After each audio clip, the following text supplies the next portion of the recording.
चलिए सभी लोगों को गुड मॉर्निंग है भाई साहब, कैसे हैं आप सभी। उम्मीद है कि आप सभी एकदम मस्त होंगे, ठंडा का मजा ले रहे होंगे और रजाई में कंबल में छिपकर और अपने पढ़ाई में एकदम व्यस्त होंगे। तो चलिए आज ये क्लास को हम लोग स्टार्ट करते हैं भाई। आज ये क्लास में हम लोग, जैसे कि आप सभी थंबनेल पढ़ चुके होंगे, कि आज ये क्लास में हम लोग किसे देखने वाले हैं, तो रेस्पिरेशन को देखने वाले हैं, श्वसन तंत्र के बारे में पढ़ने वाले हैं।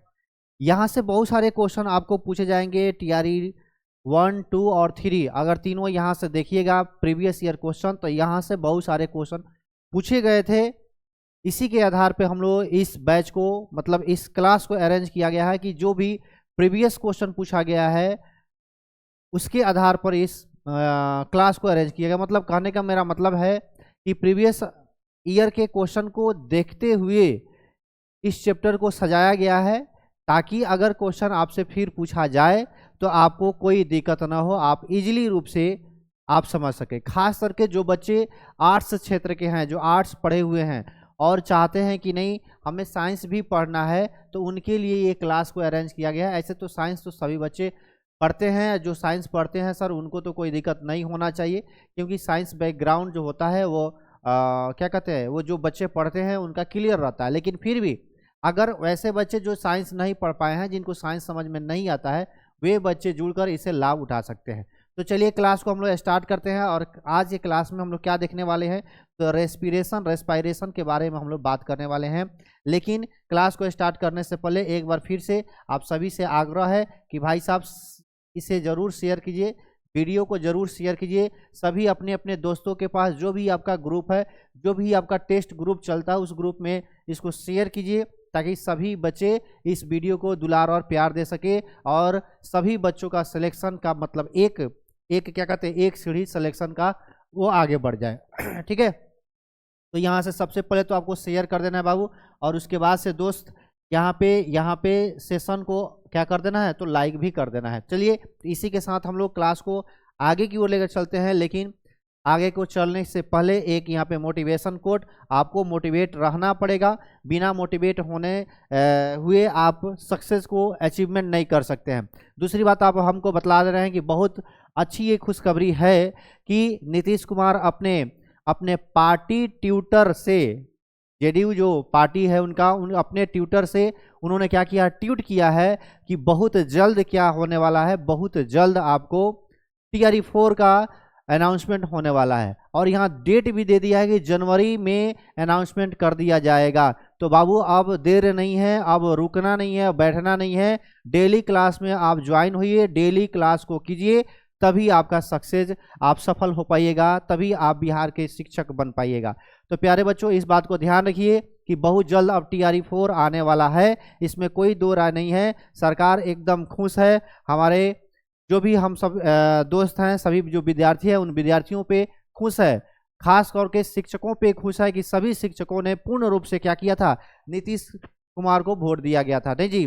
तो इसीलिए शिक्षक पे एकदम क्या है सर, हमारी जो सरकार है एकदम मतलब खुश रूप से टीआरई 4 को फिर से लॉन्च करने जा रही है, टीआरई 4 को यहाँ पे लाने जा रही है। तो इसीलिए तैयार रहिए, एकदम निरंतर क्या कहते हैं, कंटिन्यूअस, लगातार पढ़ते रहिए, तभी आपका रिजल्ट होगा। लगातार प्रीवियस ईयर को सॉल्व करते रहिए, लगातार रिवीजन करते रहिए, तभी जाके सिलेक्शन आप सभी का होगा।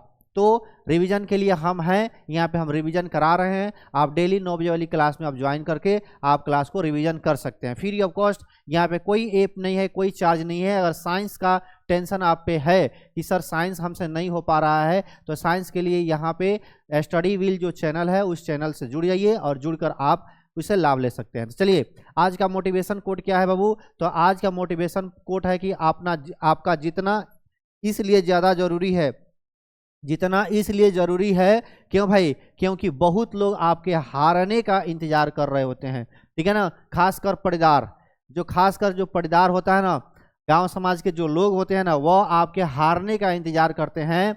और जो आपके हारने का इंतजार करता है, अगर आप सक्सेस हो गए तो उसके घर 2 डब्बा मिठाई आप जरूर भेजवा दीजिएगा, क्योंकि लो भाई हमारे हार का तू इंतजार कर रहा था, हमने क्या किया, तो जीत को हासिल किया, इसलिए तुमको 1 डब्बा एक्स्ट्रा मिठाई आपको मिलेगा। चलिए, तो इसी के साथ हम लोग आगे बढ़ते हैं और आज हम लोग क्या पढ़ने वाले हैं भाई, तो आज हम लोग पढ़ने वाले हैं, देख लीजिए यहाँ पे, यह श्वसन तंत्र के बारे में हम लोग पढ़ने वाले हैं, जो रेस्पिरेशन, यह पार्ट 1 होगा।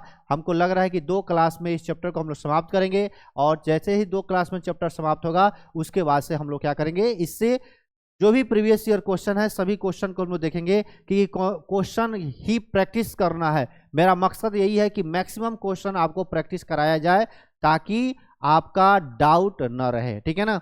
तो इस बात को ध्यान रखिएगा। चलिए स्टार्ट करते हैं और सबसे पहले यहाँ पे बात आता है श्वसन की। सबसे पहला बात यहाँ पे आता है क्या जी, तो श्वसन की। अगर श्वसन की बात करें तो श्वसन से हमें क्या मिलता है, तो याद रखेंगे इस बात को, तो ऊर्जा प्राप्त होता है। श्वसन से हमें क्या मिलता है, तो ऊर्जा। किस रूप में ऊर्जा मिलता है, तो एटीपी के फॉर्म में ऊर्जा मिलता है और इसका पूरा नाम क्या होता है, तो एडिनोसिन ट्राइफॉस्फेट। एडिनोसिन ये ट्राइफॉस्फेट होता है इसका नाम, याद रखेंगे, इसे हम लोग एडिनोसिन ट्राइफॉस्फेट कहते हैं। इतना बात याद रखेंगे। लेकिन यह ऊर्जा मिलता कहाँ से है भाई, तो ऊर्जा कहाँ से मिलता है, तो आप ये बात याद रखेंगे कि जब ग्लूकोज का हम लोग क्या करते हैं, ग्लूकोज जो हम लोग भोजन लिए और भोजन से क्या मिलता है, तो ग्लूकोज मिलता है, ठीक है ना। भोजन जो हम लोग करते हैं, हमारा पाचन तंत्र उसे डाइजेस्ट करता है और उससे क्या रिलीज करता है, तो ग्लूकोज का निर्माण होता है। और यही ग्लूकोज जब कहाँ जाता है, हमारे कोशिका में जाता है, तो इसी ग्लूकोज का इसी सेल में क्या होता है, तो पूर्ण ऑक्सीकरण होता है। पूर्ण ऑक्सीकरण होता है, क्या होता है, तो पूर्ण ऑक्सीकरण होगा। अगर पूर्ण ऑक्सीकरण होगा किसके प्रेजेंस में, तो ऑक्सीजन के उपस्थिति में। ऑक्सीजन के उपस्थिति में अगर पूर्ण ऑक्सीकरण होता है तो यहाँ से आपको याद होगा कि जब पूर्ण ऑक्सीकरण होगा तो यही ग्लूकोज हमें क्या देता है, तो यही ग्लूकोज हमें एटीपी देता है। और इस एटीपी की संख्या कितना होता है, तो 38 होता है। ये जो प्रक्रिया हमने पढ़ा, यह प्रक्रिया कहाँ होता है, इस बात को ध्यान रखें। कभी कभी ये भी क्वेश्चन पूछ देता है कि प्रक्रिया कहाँ होता है, तो ये जो प्रक्रिया होता है यह माइटोकॉन्ड्रिया में प्रक्रिया होता है। यह कहाँ होता है दोस्त मेरे, तो माइटोकॉन्ड्रिया में यह प्रक्रिया होता है। इस बात को भी आप ध्यान रखेंगे, ठीक है ना। अब यहाँ पे बात आता है कि क्या श्वसन क्या है। श्वसन क्या है, तो श्वसन से हमें क्या मिलता है, तो ऊर्जा मिलता है। लेकिन एक बात आता है आपके दिमाग में यह आ रहा होगा, क्या सर श्वसन हम लोग सांस लेने और सांस छोड़ने को नहीं कह सकते हैं, तो दोस्त हमारे सांस लेना और सांस छोड़ना, इसे हम लोग श्वसन नहीं कहते हैं, इसे हम लोग क्या कहते हैं, तो ब्रीदिंग कहते हैं। अगर आपसे क्वेश्चन पूछा जाए कि ब्रीदिंग क्या है सर, ब्रीदिंग क्या है, तो ये जो ब्रीदिंग होता है ना, इसमें हम लोग क्या करते हैं, तो सांस लेते हैं और इसके बाद से क्या करते हैं जी, सांस लेते हैं और क्या करते हैं, तो सांस छोड़ते हैं, और क्या करते हैं, तो सांस छोड़ते हैं। इस बात को ध्यान रखेंगे। इसमें हम लोग क्या करते हैं, सांस लेते हैं और सांस छोड़ते हैं। जबकि श्वसन जो होता है, जिसे हम लोग क्या कहते हैं, तो रेस्पिरेशन कहते हैं, जिसे रेस्पिरेशन कहा जाता है। अब यह रेस्पिरेशन जो होता है, इसमें ऊर्जा का निर्माण होता है। एक चीज और ध्यान रखेंगे कि यहाँ पे अगर श्वसन की बात, ब्रीदिंग की बात करें, इस ब्रीदिंग को हम लोग श्वासोच्छ्वास कहते हैं। इसे भी याद रखेंगे। इसका हिंदी क्या होता है, तो श्वासोच्छ्वास इसका हिंदी होता है। मतलब सांस लेने और सांस छोड़ने की प्रक्रिया को हम लोग क्या कहते हैं, तो श्वासोच्छ्वास कहते हैं। यह अगर ये प्रक्रिया देखा जाए तो यह भौतिक परिवर्तन इसमें होता है। इसमें क्या होता है ये, तो भौतिक परिवर्तन होता है। इसमें क्या होता है, तो भौतिक परिवर्तन होता है। मतलब हम लोग कह सकते हैं इसमें कोई ऊर्जा का निर्माण नहीं होता है, इसमें कोई ऊर्जा नहीं बनता है, कोई ऊर्जा नहीं बनता है। इस बात को ध्यान रखेंगे, यहाँ कोई ऊर्जा नहीं बनता है। क्या नहीं होगा जी, ऊर्जा नहीं बनता है। इस बात को ध्यान रखेंगे, ठीक है ना, ऊर्जा नहीं बनता है। इस बात को आप सभी ध्यान रखें, ठीक है ना, ठीक है। सपोज डेट मान लेते हैं अगर हम सांस ले रहे हैं, एक चीज और ध्यान रखेंगे कि सांस लेने पर क्या होता है। तो अगर कोई पूछा जाए कि सांस लेने पर क्या होगा, तो हम लोग क्या करते हैं, ऑक्सीजन युक्त गैस को क्या करते हैं जी, गैस को कहाँ भेजाता है, तो गैस को फेफड़ा में भेजा जाता है। कहाँ भेजते हैं हम लोग, तो फेफड़ा में भेजते हैं। लेकिन जब बात कह दिया जाए कि सांस छोड़ने की, किसका बात कह दिया जाए भाई, तो सांस अगर छोड़ने की बात किया जाए, सांस छोड़ने की अगर हम बात करें, तो याद रखेंगे कि सांस छोड़ने में क्या होता है, तो CO2 को हम लोग क्या करते हैं, बाहर करते हैं। मतलब CO2 युक्त किसे, तो गैस को हम लोग क्या करते हैं, गैस को बाहर निकालते हैं। गैस को शरीर से बाहर निकालते हैं। शरीर से क्या करते हैं जी, तो शरीर से बाहर निकालते हैं। तो ये हमारा क्या हो गया, तो ये हमारा एक फिजिकल प्रोसेस होता है, यह भौतिकी प्रक्रिया होता है। जबकि जो श्वसन प्रक्रिया होता है, इस बात को ध्यान रखेंगे कि जो श्वसन प्रक्रिया होता है यह कैसा प्रक्रिया होता है, तो यह रासायनिक प्रक्रिया होता है। यहाँ पे क्या होता है, तो रासायनिक प्रक्रिया होता है, इस बात को ध्यान रखें। रासायनिक प्रक्रिया कैसे हो जाएगा, तो इस बात को ध्यान रखेंगे कि रासायनिक प्रक्रिया, अगर यहाँ पे ग्लूकोज है C6H12O6 और यह जब ऑक्सीजन से ऑक्सीकृत होता है तो यह बनाता है CO2 H2O और साथ ही साथ H2O और साथ ही साथ क्या बनाता है, तो यहाँ से ऊर्जा का निर्माण हो रहा है, मतलब यहाँ से नए पदार्थ का निर्माण हो रहा है। इसीलिए इसे क्या कहते हैं, इसीलिए इसे क्या कहेंगे कि ये क्या है भाई, तो यह एक रासायनिक प्रक्रिया है। इतना बात समझ में आया या नहीं आया, इतना बात समझ में आया या नहीं आया, इतना बात समझ में आया, यस या नो। श्वसन और ब्रीदिंग में कुछ डिफरेंस समझ में आया। ब्रीदिंग क्या होगा, तो ब्रीदिंग में हम लोग कह सकते हैं कि इसमें सांस लेना और सांस छोड़ने की प्रक्रिया को हम लोग क्या कहते हैं, ब्रीदिंग कहते हैं। जबकि अगर श्वसन की बात करें तो श्वसन में क्या होता है, ऊर्जा का निर्माण होता है। किस फॉर्म में, तो ATP। यह कहाँ होता है प्रक्रिया, तो माइटोकॉन्ड्रिया में यह प्रक्रिया होता है, ठीक है ना। और यह ATP कितने ATP, तो 38 ATP का फॉर्मेशन करता है। आगे हम लोग देखेंगे कि कैसे 38 ATP का फॉर्मेशन यह कर रहा होता है। इतना बात समझ में आया। अगले स्लाइड की ओर चलते हैं। अगर हम लोग कि अगर आपसे पूछा जाए कि श्वसन तंत्र किसे कहते हैं, अगर आपसे क्वेश्चन पूछा जाए कि श्वसन तंत्र, ये श्वसन तंत्र क्या है भाई, तो याद रखेंगे कि ये जो श्वसन तंत्र है ना, इसमें कौन कौन से अंग आ गए, इस बात को भी हम लोग बात करेंगे। लेकिन श्वसन तंत्र किसे कहते हैं दोस्त मेरे, इस बात को ध्यान रखिएगा कि जो श्वसन तंत्र होगा, जो सांस लेने और सांस छोड़ने, सांस लेने और सांस छोड़ने में, और सांस छोड़ने में, सांस छोड़ने, जिसे हम लोग क्या कहते हैं, जिसे हम लोग क्या कहते हैं, श्वासोच्छ्वास कहते हैं, जिसे हम लोग क्या कहते हैं, श्वासोच्छ्वास कहते हैं। क्या कहते हैं जी, जिसे हम लोग श्वासोच्छ्वास, श्वासोच्छ्वास कहा जाता है। इस प्रक्रिया में जो भी अंग समूह, जो भी सांस लेने तथा सांस छोड़ने में उपयुक्त जो भी हमारा अंग होगा, उपयुक्त अंग के समूह को हम लोग क्या कर देंगे, अंग के समूह को हम लोग क्या कहते हैं, तो अंग के समूह को हम लोग श्वसन तंत्र कहते हैं। अगर इसमें श्वसन तंत्र की बात करें तो इसमें कौन कौन से श्वसन तंत्र में भाग लेता है, तो याद रखेंगे सबसे पहला हमारा नाक छिद्र होगा। सबसे पहला हमारा क्या हो जाएगा दोस्त हमारे, तो नाक छिद्र होगा। नाक छिद्र से अगर देखा जाए तो यहाँ पे मुख्य गुहा, जिसे फेरिंक्स भी कहते हैं, जिसे फेरिंक्स वाला भाग कहते हैं। अब यहाँ पे क्या होगा, तो फेरिंक्स हो जाएगा। अब फेरिंक्स के बाद से कहाँ चलेगा एयर, तो हमारे लैरिंक्स में चलता है, ये लैरिंक्स में चलता है। और इसी लैरिंक्स को हम लोग क्या कहते हैं, इसी लैरिंक्स में एक क्या होता है, तो साउंड बॉक्स होता है, इसे साउंड बॉक्स भी कहा जाता है। और यह साउंड जो बॉक्स है, क्यों साउंड बॉक्स कहा जाता है, कि क्योंकि इसमें साउंड का प्रोड्यूस होता है। यहाँ क्या बनता है जी, तो साउंड का निर्माण होता है, साउंड का निर्माण यहाँ पे होता है। और ये साउंड के निर्माण में कौन मदद करता है, तो याद रखेंगे इस बात को भी कि साउंड के निर्माण में यहाँ पे वोकल कॉर्ड पाया जाता है, वोकल कॉर्ड पाया जाता है। और यही वोकल कॉर्ड क्या करता है, साउंड का फॉर्मेशन करता है, साउंड का निर्माण करता है। अगर आगे बढ़े हम लोग तो लैरिंक्स के बाद से ट्रैकिया आ जाता है। लैरिंक्स के बाद से क्या आता है बाबू, तो ट्रैकिया आता है, इस बात को ध्यान रखेंगे। और इस ट्रैकिया के बाद से क्या आता है, तो इस ट्रैकिया के बाद से अगर हम बात करें, तो इस ट्रैकिया के बाद से हम लोग बात करें तो ब्रोंकी आता है, तो ब्रोंकी आ गया। और इसके बाद से क्या होता है, तो ब्रोंकाई आता है। ये डिवाइड होता है, तो ब्रोंकाई का निर्माण होता है, ब्रोंकाई और ब्रोंकियोल का निर्माण होता है, ये ब्रोंकियोल बना। और इसके बाद से जब यह ब्रोंकियोल जब लास्ट पोजीशन होता है, तो इस ब्रोंकियोल के बाद से आपको क्या मिल जाएगा, तो एल्वियोलाई मिल जाएगा, ये एल्वियोलाई मिलेगा। और तब उसके बाद से क्या मिलता है हमें यहाँ पर, तो लंग्स प्राप्त होता है। मतलब यह ब्रोंकियोल और यह जो एल्वियोलाई होता है, यह कहाँ मिलता है, तो यह लंग्स में पाया जाता है। कहाँ पाया जाता है, तो लंग्स में।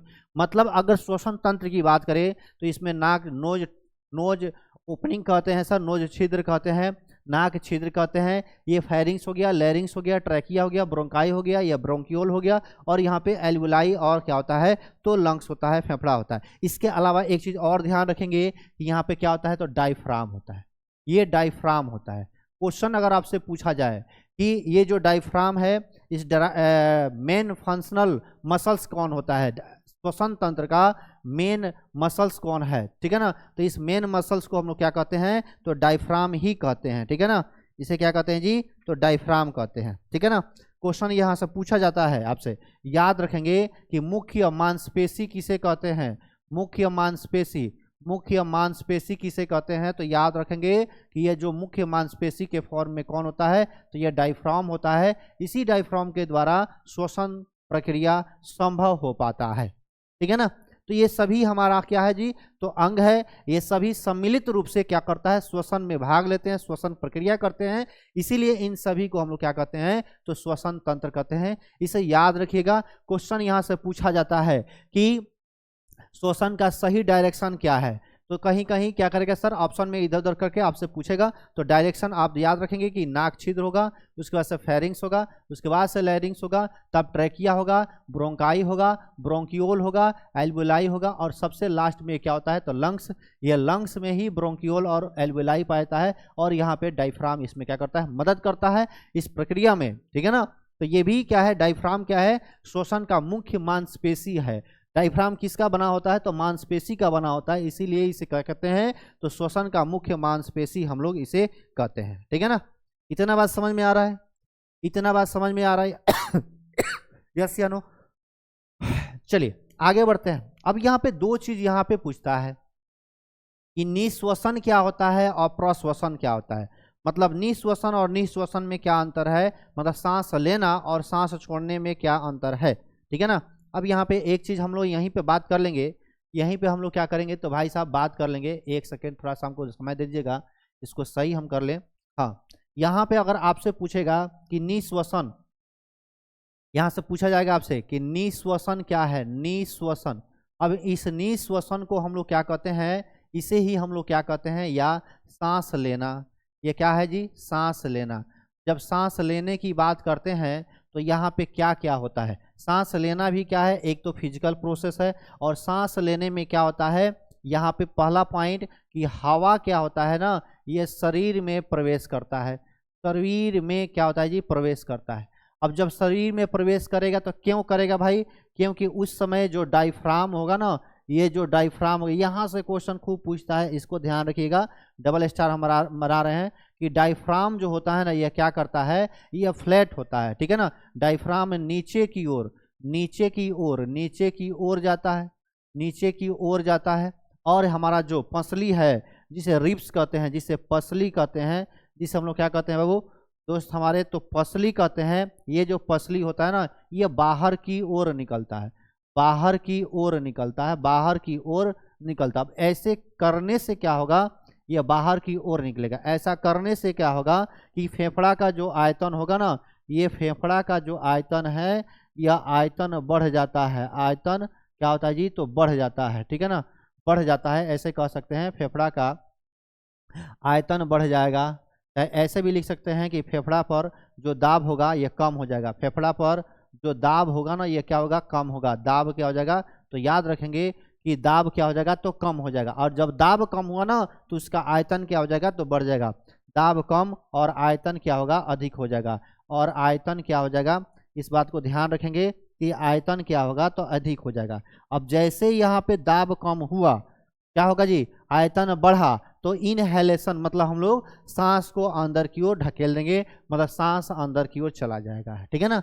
इस प्रक्रिया को ध्यान रखेंगे, ठीक है ना। ये भी क्या है, तो एक क्या होता है जी, ये भी फिजिकल प्रोसेस ही है। इसमें पसलियां बाहर की ओर, सांस लीजिए, देखिए सांस लेने से क्या हो रहा है, ये बाहर की ओर आ रहा है, मतलब हमारा जो पसली होता है ना, रिब्स जो होते हैं ना, वो बाहर की ओर निकलता है, और उसके साथ साथ जो हमारा डायफ्राम होता है ना, डायफ्राम ऐसे कर्व होता है, लेकिन जब हम लोग सांस लेते हैं तो डायफ्राम उस समय फ्लैट हो गया रहता है। क्यों, क्योंकि जैसे ही ये फ्लैट हुआ तो इसके ऊपर ही क्या है, लंग्स है, इस लंग्स पर, इस फेफड़ा पे क्या हो जाएगा, दबाव घट जाता है, और दबाव घटने के कारण ही क्या होता है इस फेफड़ा का आयतन बढ़ जाएगा, और आयतन जैसे बढ़ा तो हम लोग सांस ले लेते हैं। दूसरा पॉइंट यहीं पे पूछा जाता है आपसे कि निःश्वसन क्या होता है। निःश्वसन याद रखेंगे, ये जो निःश्वसन है, इस बात को ध्यान रखेंगे, निःश्वसन इसे कहते हैं, मतलब सांस सांस छोड़ना, इसे हम लोग क्या कहते हैं जी, तो सांस को छोड़ देना है, ठीक है ना, सांस छोड़ना, ठीक है ना। तो यहाँ पे अगर हम लोग बात करें ना, तो इसमें क्या होता है, CO2 युक्त, CO2 युक्त जो हवा होता है, इसे शरीर से क्या करते हैं, तो शरीर से बाहर करते हैं। शरीर से क्या करते हैं भाई, तो बाहर करते हैं, इस बात को ध्यान रखिएगा। शरीर से इसे क्या करते हैं, हम लोग बाहर करते हैं। इस समय क्या होगा, तो इस समय याद रखेंगे कि डायफ्राम जो है, ये जो डायफ्राम है, यह क्या हो रहा होगा, ये डायफ्राम क्या होगा, तो अपने पूर्व अवस्था में आ रहा होगा, अपने पूर्व अवस्था में आ रहा होगा, ठीक है ना, अपने पूर्व अवस्था में यह आ रहा होगा।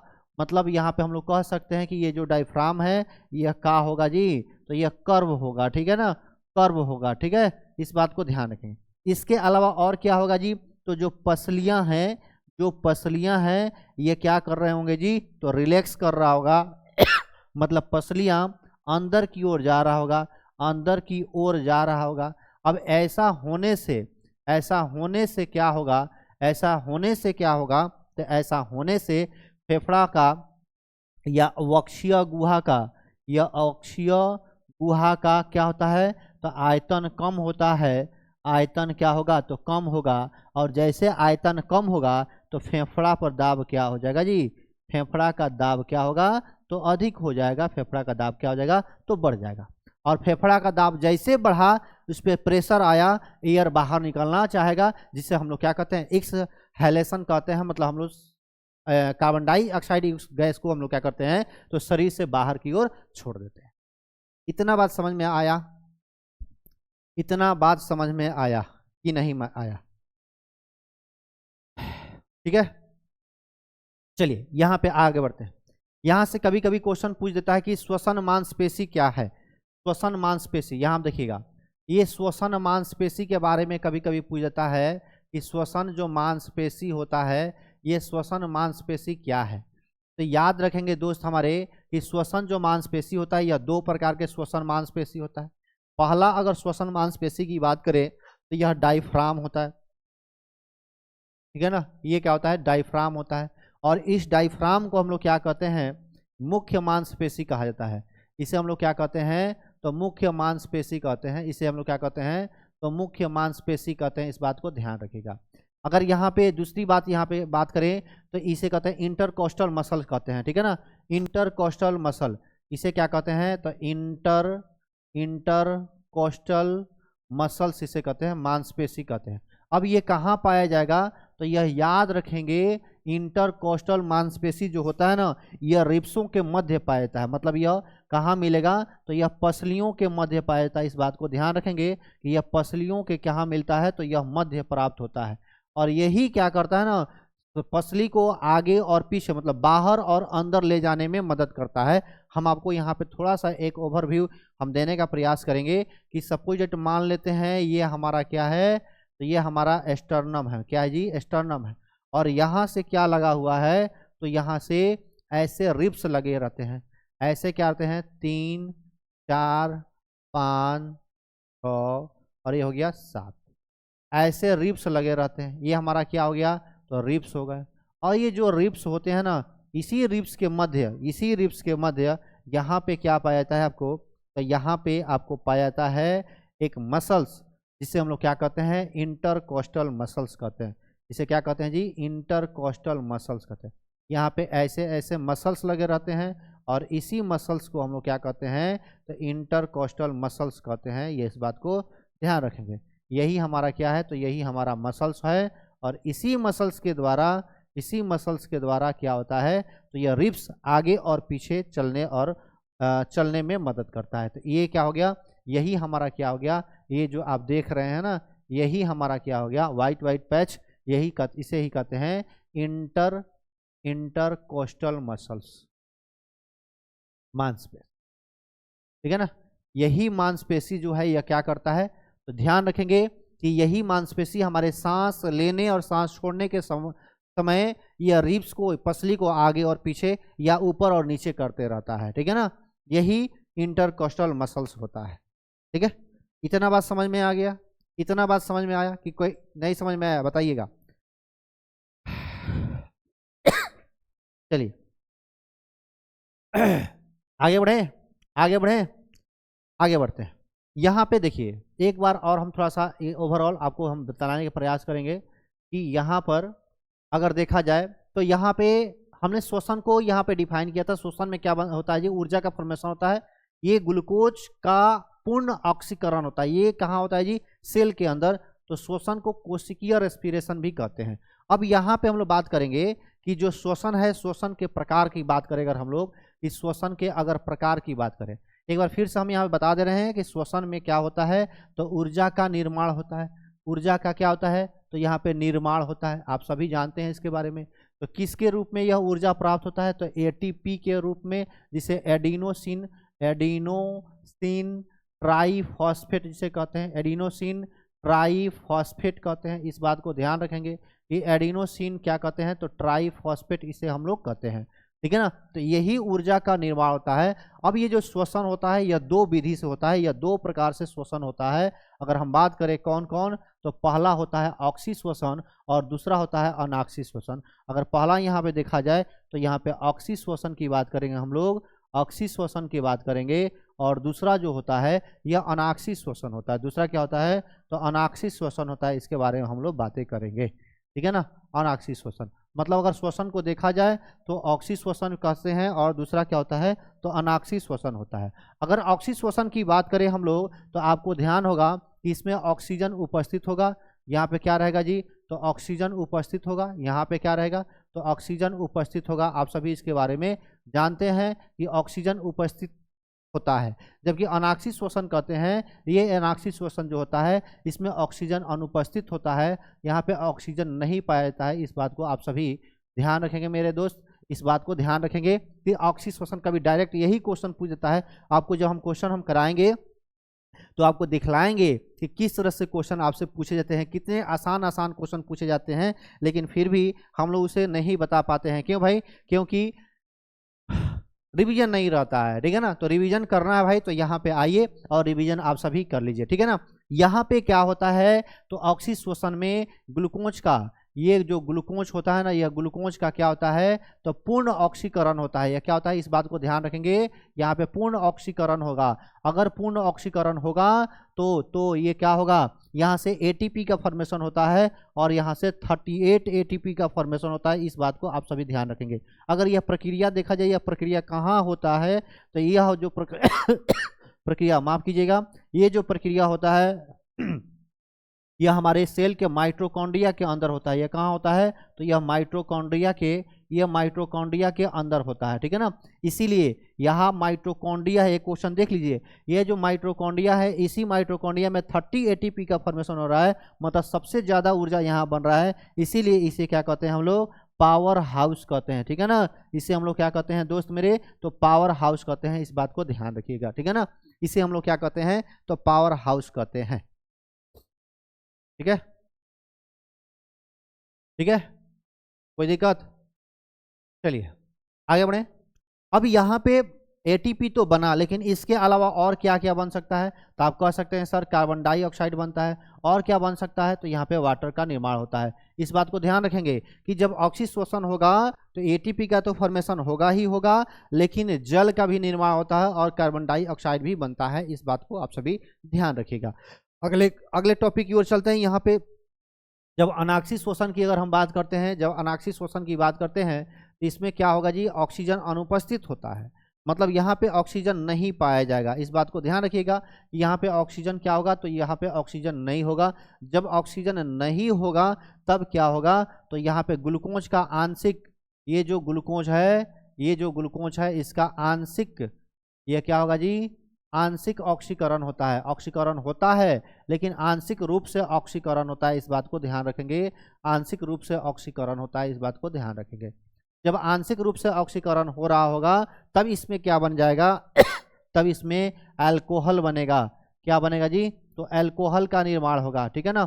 अल्कोहल बनेगा, क्या क्या बनेगा, अल्कोहल बनेगा, ठीक है ना। और यहाँ से 2 ATP का फॉर्मेशन होता है, और इसके अलावा यह 2 ATP का फॉर्मेशन होता है, या 2 ATP का फॉर्मेशन करता है।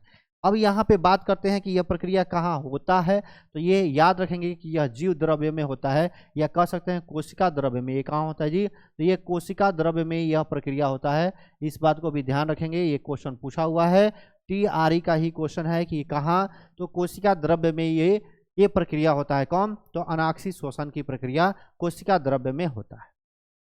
ठीक है, अब इसका फ्लो चार्ट जितना हम लोग अभी तक पढ़े हैं, इसका एक फ्लो चार्ट हम बना दे रहे हैं आपको, और इस फ्लो चार्ट से आप हर चीज को समझ सकते हैं। आइए देखते हैं इस फ्लो चार्ट को कि क्या इस तरह से फ्लो चार्ट से हम लोग समझ सकते हैं या नहीं। तो सबसे पहले हमें क्या मिलता है, तो सबसे पहले हमें मिलता है ग्लूकोज, और यह जो ग्लूकोज होता है यह कहाँ जाता है, तो हमारे कोशिका में जाएगा। कहाँ जाएगा, यह सेल में जाएगा। ये कहाँ चलेगा, तो हमारे सेल में चलेगा, मतलब हमारे कोशिका में चलेगा। अब जैसे यह ग्लूकोज कोशिका, अब इसके पहले थोड़ा सा देखिएगा, तो यह ग्लूकोज कहाँ, रक्त में जाता है, अवशोषण होगा, रक्त में जाएगा, और रक्त क्या करेगा, परिवहन के माध्यम से हमारे बॉडी के पूरे कोशिकाओं में इस ग्लूकोज को पहुंचा दिया जाएगा। जब सेल में जाएगा, सभी कोशिकाओं के पास यह जब जाएगा, तब क्या होगा, तो यहाँ से ये क्या होगा, ये ग्लाइकोलिसिस प्रक्रिया होता है। यह क्या होता है जी, ग्लाइकोलिसिस प्रक्रिया होता है। इस बात को ध्यान रखेंगे, ग्लाइकोलिसिस प्रक्रिया होता है, जिसमें यह ग्लूकोज होता है, यह पायरुविक अम्ल में, यह किसमें, पायरुविक अम्ल में, यह पायरुविक अम्ल में टूट जाता है। ठीक है ना, और इस पायरुविक अम्ल में यह भी आपको हम बताएंगे कि इस पायरुविक अम्ल में कार्बन की संख्या कितना होता है, तो यह 3 कार्बन वाले यौगिक होते हैं, जिसे हम लोग क्या कहते हैं, पायरुवेट कहते हैं, या पायरुविक अम्ल कहते हैं। अब यहाँ पे पूछता है ये क्वेश्चन कि ये प्रोसेस कहाँ होता है, तो आप याद रखेंगे, यहाँ पे याद रखेंगे, यह कोशिका द्रव्य में यह प्रोसेस होता है। ये कहाँ होता है भाई, तो यह कोशिका द्रव्य में यह प्रक्रिया होता है। और इसी पीरियड जब पायरुविक अम्ल मिल रहा होता है, उसी समय यह 2 ATP का फॉर्मेशन यहाँ से करता है। अब यहाँ पे, अब इस पायरुविक अम्ल को अगर ऑक्सीजन दे देंगे, तब क्या हो जाएगा, यह ऑक्सी श्वसन कर लेगा। अगर ऑक्सीजन नहीं देंगे तो यह अनाक्षी श्वसन हो जाता है। तो यहाँ पे देखिए, अगर सपोज डेट मान लेते हैं कि इस पायरुविक अम्ल को हमने क्या किया कि इसे ऑक्सीजन दे दिया। यहाँ पे क्या हो गया जी, ऑक्सीजन उपस्थित हो गया। सपोज डेट मान लेते हैं यह क्या हो गया, तो ऑक्सीजन उपस्थित हो गया। अब जैसे ऑक्सीजन उपस्थित होगा तो ये कौन सा प्रक्रिया हो जाएगा, तो ऑक्सी श्वसन होगा। अब इसके बाद तो सभी आप जानबे करते हैं कि ऑक्सी श्वसन होगा। ठीक है ना, कौन सा क्रिया हो जाएगा, तो यह ऑक्सी श्वसन होगा। और जो ऑक्सी श्वसन होता है यह कहाँ होता है, सेल के अंदर होता है। मतलब ये प्रक्रिया क्या होता है, तो ये कहाँ होगा, तो माइटोकॉन्ड्रिया में होगा। आप सभी इसके बारे में जानते हैं कि यह कहाँ होगा जी, तो यह माइटोकॉन्ड्रिया में होगा, यह माइटोकॉन्ड्रिया में होगा।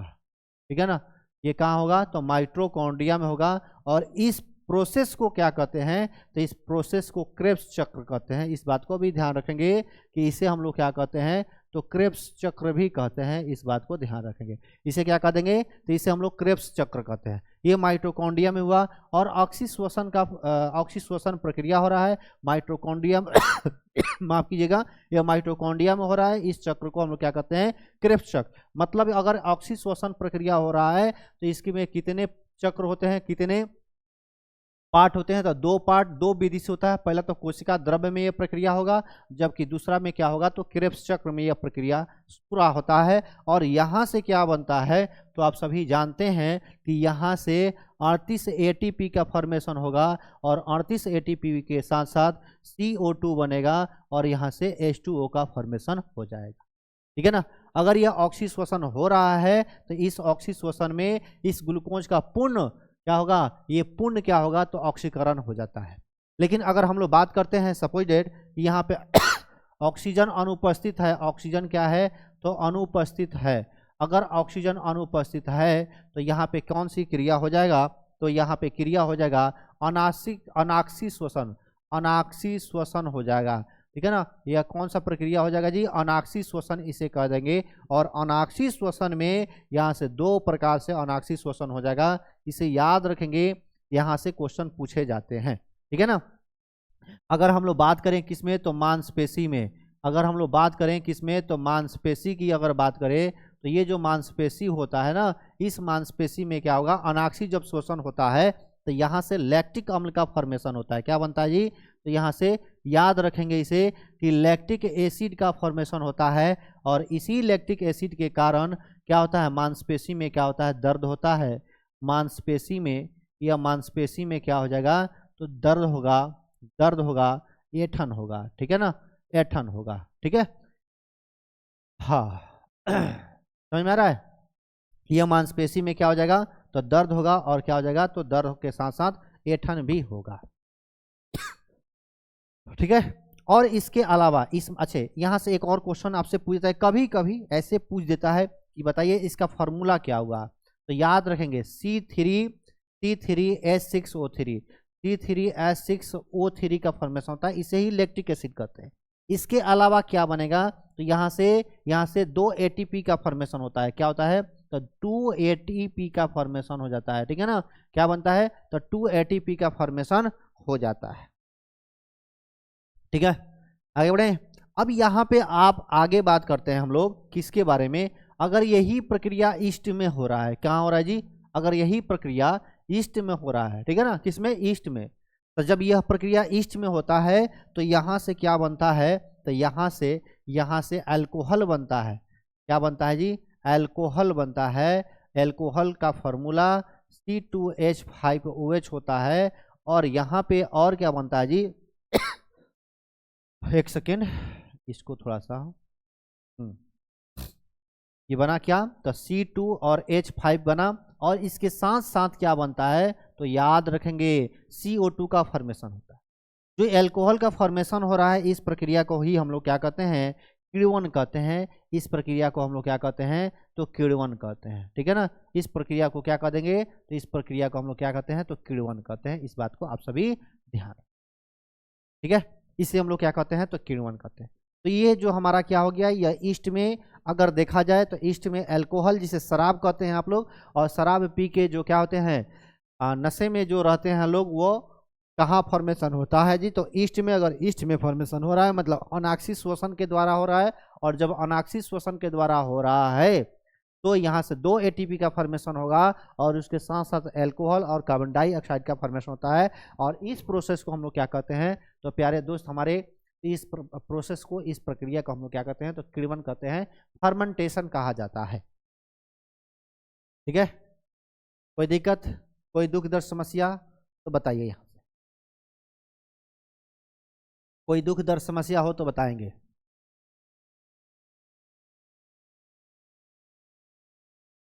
समझ में आ रहा है, थोड़ा सा कमेंट करते रहिए भाई साहब, और शेयर भी कीजिए, सभी लोगों के पास शेयर कर दीजिए। आज जितने लोग हैं लाइक भी कर दीजिए, क्योंकि लाइक और जो वाचिंग है यह क्या हो रहा है मैच नहीं कर रहा है। लाइक भी कर दीजिए, ठीक है ना।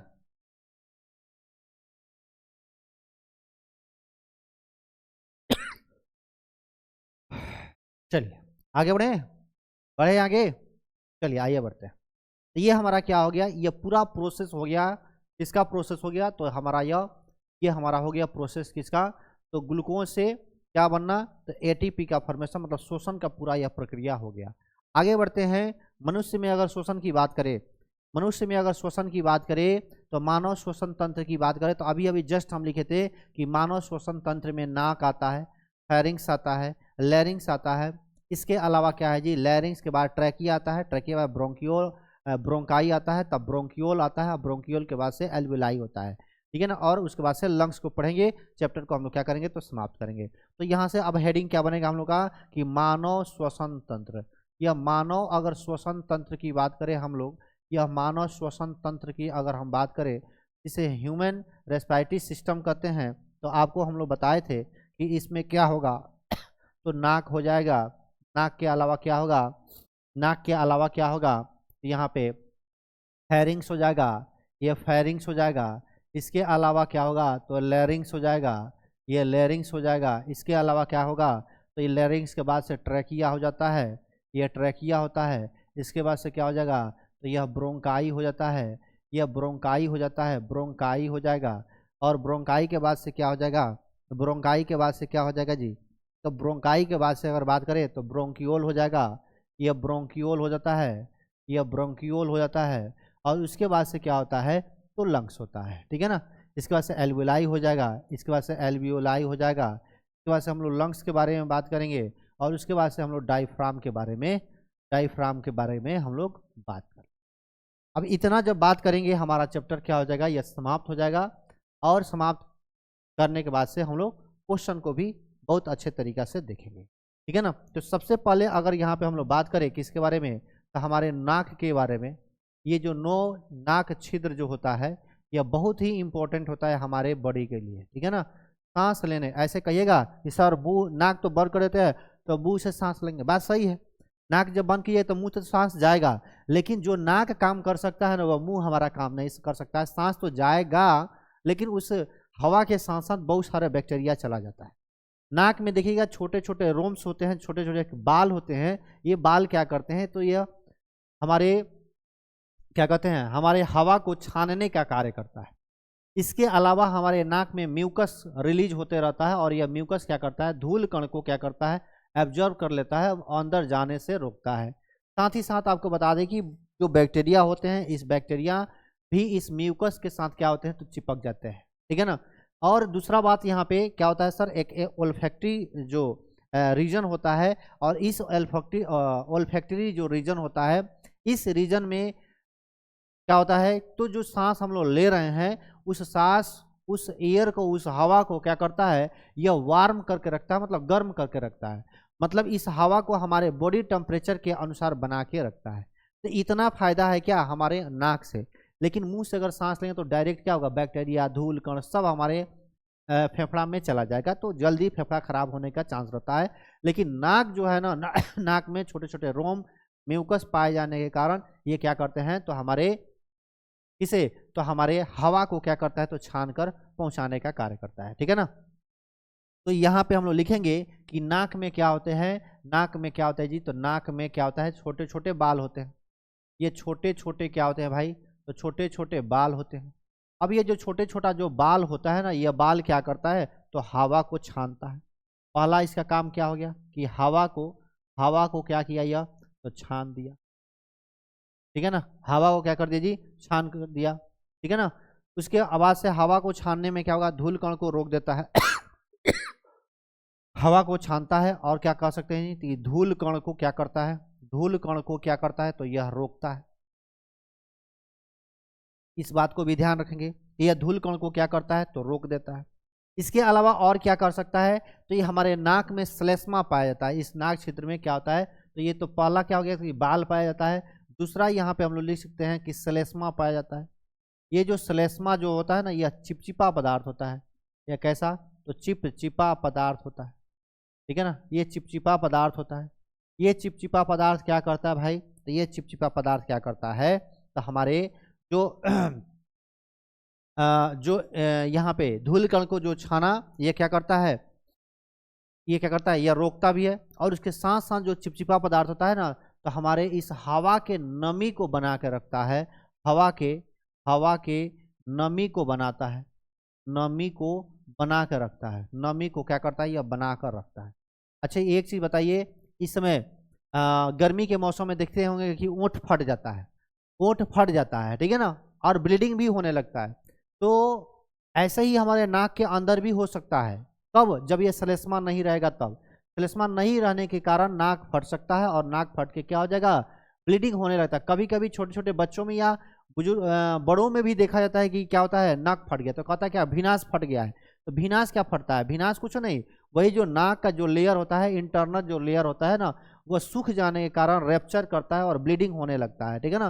तो इसको ब्लीडिंग को रोकने के लिए क्या करता है, गांव देहात में लोग क्या करते हैं, नाक में तेल डाल देते हैं, कड़वा तेल डाल देते हैं, सरसों का जो तेल होता है ना, उस सरसों का तेल डाल देते हैं। तो इससे क्या होता है, नाक की नमी बन जाती है। और जब नाक की नमी बन जाती है ना, तो वो क्या होता है, वह रैप्चर जो हुआ रहता है, जो फटा रहता है, वो सही हो जाता है, ठीक है ना। तो इसलिए ये जो श्लेष्मा होता है ये हमारे नाक को क्या करता है, कि नाक को क्या करता है, सॉरी हवा को नमी को बना कर रखता है। दूसरा कि हवा को क्या करता है यह, तो हवा को गर्म करके रखता है।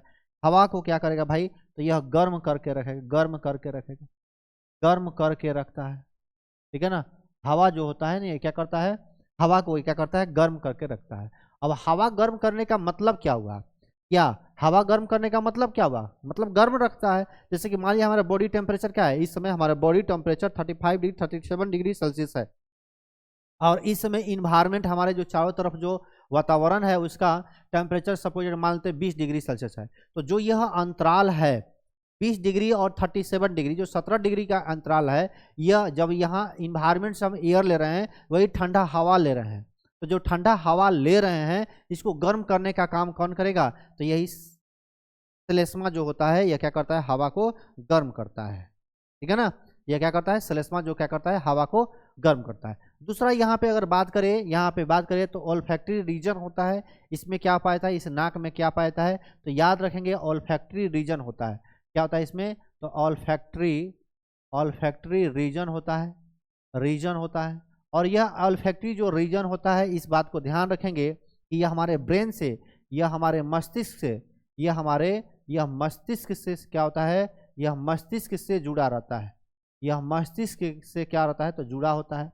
और इसका काम क्या है, तो इस बात को भी ध्यान रखेंगे कि इसका जो मुख्य काम है, इसका जो मुख्य काम है यह क्या है, तो यह सुगंध और दुर्गंध को पहचानना। यह क्या करता है, तो सुगंध और दुर्गंध को क्या करता है जी, दुर्गंध को क्या करता है, तो पहचान करता है। ठीक है ना, दुर्गंध को क्या करता है, तो पहचान। ठीक है ना, तो ये मेरा क्या हो गया, तो ये नाक हो गया। यहाँ से क्वेश्चन अल्फैक्टरी रीजन से क्वेश्चन पूछता है आपसे, ये अल्फैक्टरी जो रीजन होता है इसमें इसका कार्य क्या है। तो आप ध्यान रखेंगे कि कोई अच्छा चीज महक रहा है तो खूब अच्छा से सूंघता है, आ हा मजा आ गया, बहुत अच्छा महक रहा है। लेकिन कोनो कुकुर सियार मर गया है, उससे आप गुजर रहे हैं, तब का हुई हो, तब का नाक बंद करके भाग जल्दी से, बहुत बसात आवे ना। तो दो चीज, बसात आवे या महकता, माने अच्छा लग रहा है मतलब महक रहा है, अच्छा सेंट लगाया, अच्छा स्प्रे लगाया है, तो अल्फैक्टरी रीजन हमारे दिमाग को कहता है अच्छा ये सुगंध है, अच्छा सुगंध है, इसको महका कीजिए। नहीं जी, अब वही कोनो क्या होगा, दुर्गंध होगा। कोनो कहीं जा रहे हैं रास्ते में, बिलाई विलाई या सियार वार कुत्ता उत्ता मर गया है, सड़ गया है और वह बदबू दे रहा है, तब आपका दिमाग क्या कहता है, भागो जल्दी से यहाँ से, ये क्या हो रहा है, ये बसा रहा है, महक रहा है, मतलब दुर्गंध है। ठीक है ना, तो ये सब क्या है, तो ये कौन बतलाता है, तो हमारा ऑल्फैक्टरी रीजन ये बतलाता है कहाँ, तो हमारे माफ कीजिएगा, ये हमारे नाक में उपस्थित होते हैं। ठीक है, चलिए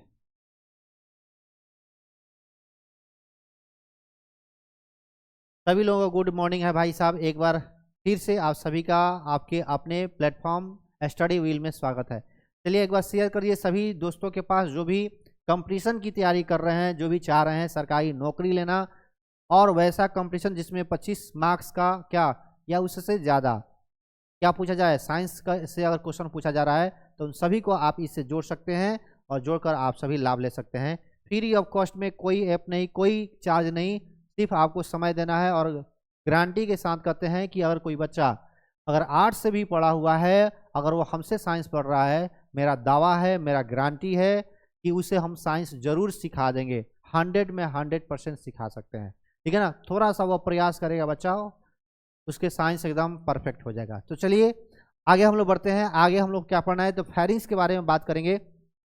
लेकिन फेरिंग्स के बाद करने से पहले आप सभी को हम बता दें कि आज की क्लास को हम लोग यहीं पे समाप्त करेंगे। क्यों भाई, क्योंकि थोड़ा सा क्लास है, नेक्स्ट क्लास है, ठीक है ना, बैक टू बैक क्लास है, तो समय भी हो चुका है। समय की घंटी जो है क्या है, ये बतला रही है कि भाई अब समय हो चुका है, अपने क्लास को आप सभी बंद करें। ठीक है ना, तो मिलते हैं हम लोग अगले क्लास में कितने बजे भाई, तो याद रखेंगे कितने बजे, तो 9 बजे। कितने बजे, 9:05 पे। कितने बजे मिलेंगे हम लोग, तो 9:05 सुबह मॉर्निंग में हम लोग फिर मिलते हैं और मिलकर एक इतिहास रचते हैं।